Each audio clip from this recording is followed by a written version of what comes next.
Way-I-yo, way-I-yo,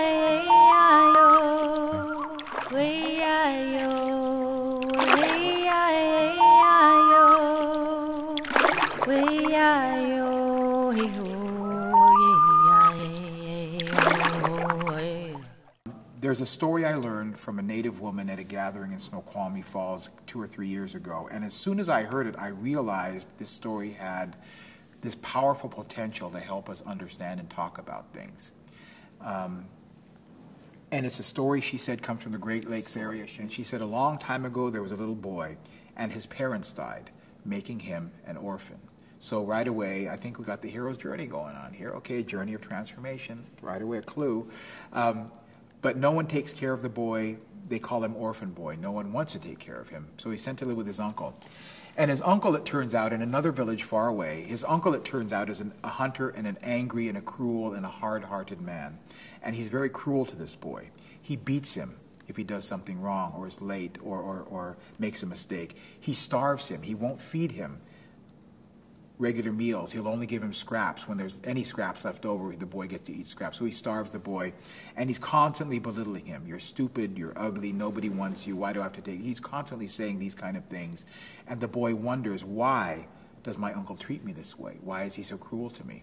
So if you remember the hero's journey, we talked about an orphan who asks questions.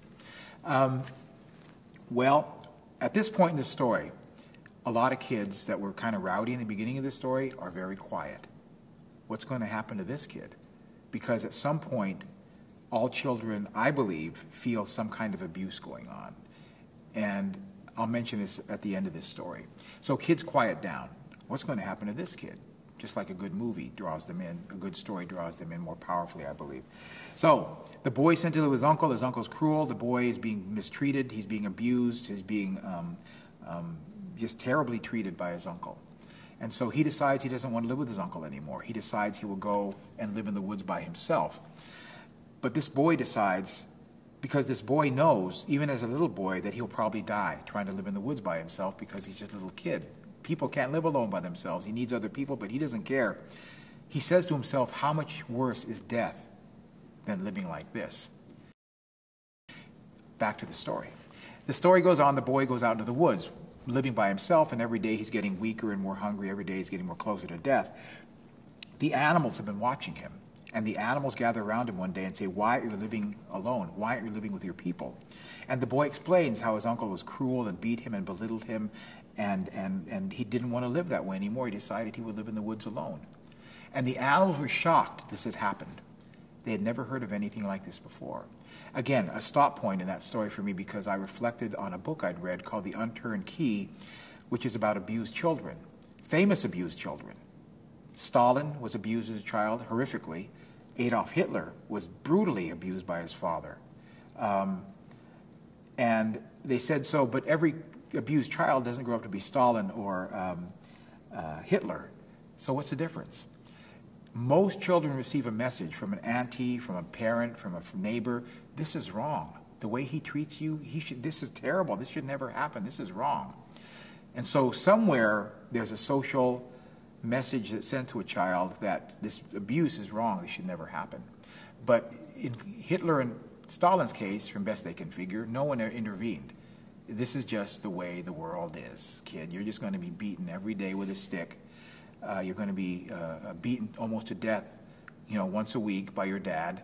Apparently, Hitler was kept Adolf Hitler was kept in a shed, and his father just go out and beat the hell out of him, just for fun, or he was drunk, or whatever. So, you can't excuse the terrible, terrible things that Adolf Hitler did, but he was not, the author said he was not born a monster, he was made into a monster. So, this boy says, I would rather die. The animal said, this is terrible, this should never happen to you. Again, I'm shooting the arrow and I'm drawing the targets, all right? And so then the animals, he finally decides to live with the bears. As he's living with the bears, he begins to transform into a bear. He grows claws, he grows fur, he's becoming a bear and he's very happy. His uncle, the hunter, comes near the bear village and they hide before they take their hibernation. And then they take the hibernation, the boy wakes up, now he's a bear, and he's very, very happy. He's a bear now. And Then the hunter returns, only this time he follows the bear into the village, and he's going to kill a bear. The mother jumps in front of a baby cub to protect it.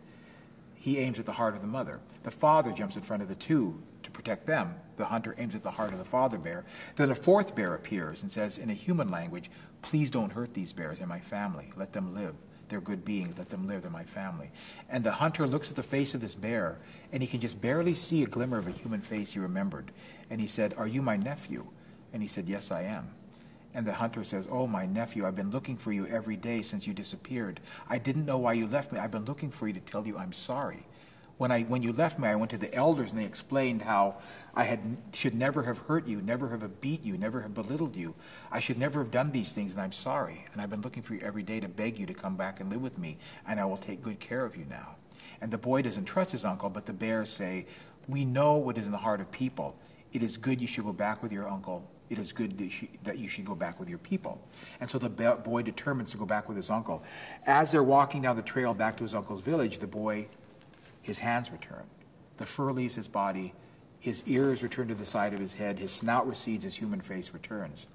And when he gets back to complete the hero's journey, he teaches his people everything that the bear people taught him: how to hunt, how to fish, how to gather, how to find medicine. All these things he teaches them, and they call him Little Brother of the Bears. It's his new name, his new identity, and that's the story. So out of this one story, I'm receiving all of these mental health kind of like signals. It's like, wait a minute, why would a child commit suicide? Why would an uncle who abuses his child transform to a better person? One of my thoughts was, because there's so much several books written on fathering and parenting, is that by and large, fathers father as they were fathered. If they were beaten as a child, they're probably going to beat their kids. If they were belittled as a child, if they were laughed at as a child, all these things they're going to do, because that's the only way they know. And it takes something critical, how does that father break that cycle and say, "I'm not going to do that to my kids. I'm going to break that cycle."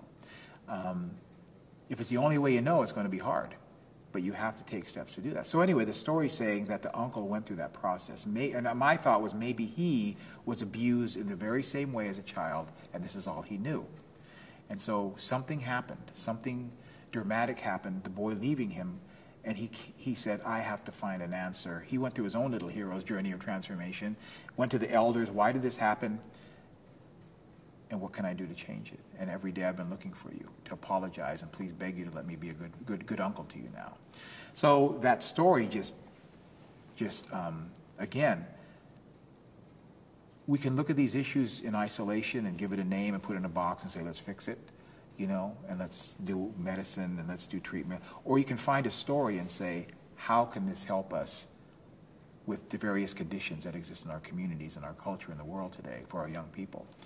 This story then to me became a doorway to talk about things. When I talk about this story with young people, they got a lot of insights. Ask them, "So is physical abuse the only kind of abuse there is?" "Oh no, there's worse. That belittling stuff, that never goes away. The scars might heal. They will heal. And some of the things that happen, and you might be able to finally but the things he said, you're stupid, you're ugly, you're worthless, that's going to stay with you forever." So for me, those kind of things, they become doorways for young people to talk about issues that we would call mental health issues now. And they become ways for them to be able to, cope with those things. At least, maybe understand them at some point. But what I've just done is shot the arrow and drawn the target. We already have the stories. Now let's connect them with the needs that we have of our young people. And there are many stories that do that allow us to be able to talk about transformation, about change, about mental health, about the problems that confront us today. Fathering, being a good father, very, very important aspect of a young person's life. But nowadays, the role of a father has been transformed into something unrecognizable. I jokingly say my first kids, I tried to be a good father, breaking whatever cycles I might have had to go through.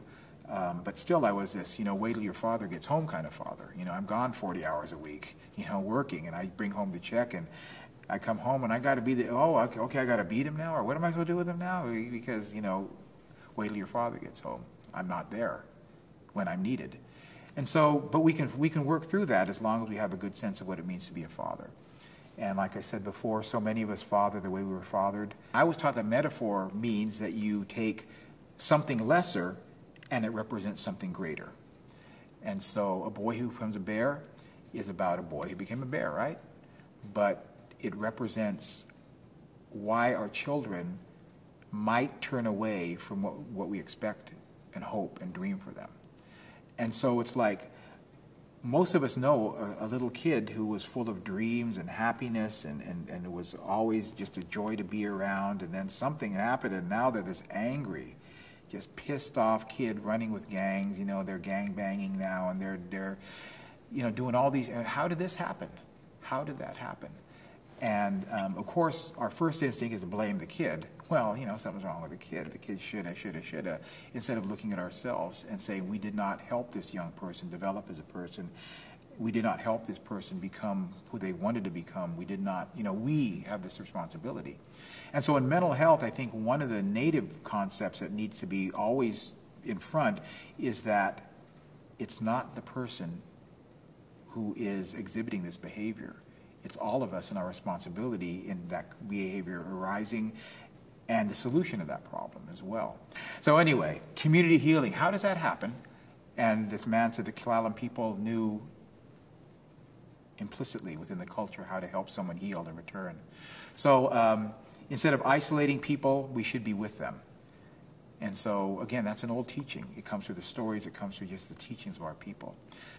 When we bring, you know, people, like I grew up in the city of Seattle, you know, 1 million people living in this little block of area, and does that really work? And if so, what happens to people? And I think a lot of things we call like depression and schizophrenia and those kinds of, which certainly have, you know, chemical, biological bases, but they also have, I think they're somehow linked to that idea of we can remove ourselves from a village life and create this new kind of living, and now people have all these other issues. Like, at one level, I know all these terms that you talk about, like schizophrenia or depression or alcoholism, they have the technical language kind of like understanding, but they also carry a huge emotional weight as well.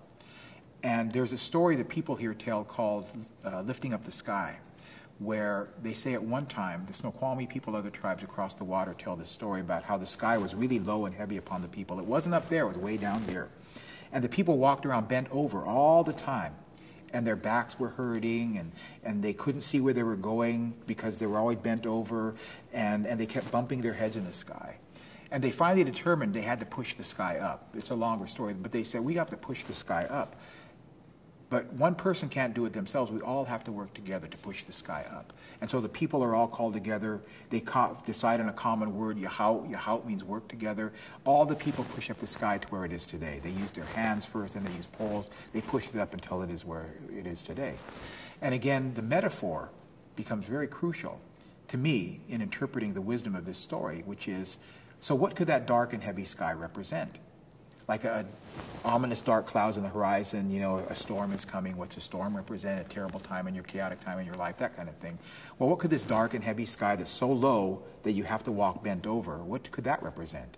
It could represent oppression, right? Where a government or a family or a community keep pressing you down until you just can't move anymore because all their rules and laws are just oppressive to you. You can't move. It could mean depression, I believe, where you feel the weight of all these things, your thoughts and the conditions and family, you know, and you just feel that you can't move anymore and you can't see where you're going. You can only see your feet below you. And so that, to me, then, becomes the one metaphorical interpretation of that story, mental health interpretation. And so how do we lift that off of us? Can we do it by ourselves? And the story says, no, we must do it together. Live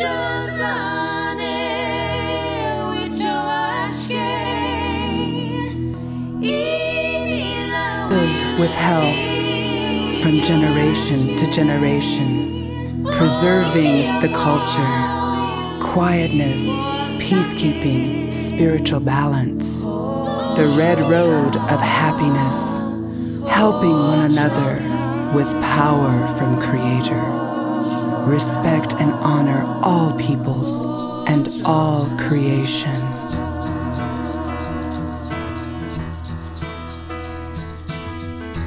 Here we stand. are you? Here we stand, humble and human. Here we stand to dance with eagles. Here we stand in the four directions, believing the teachings, searching for ourselves.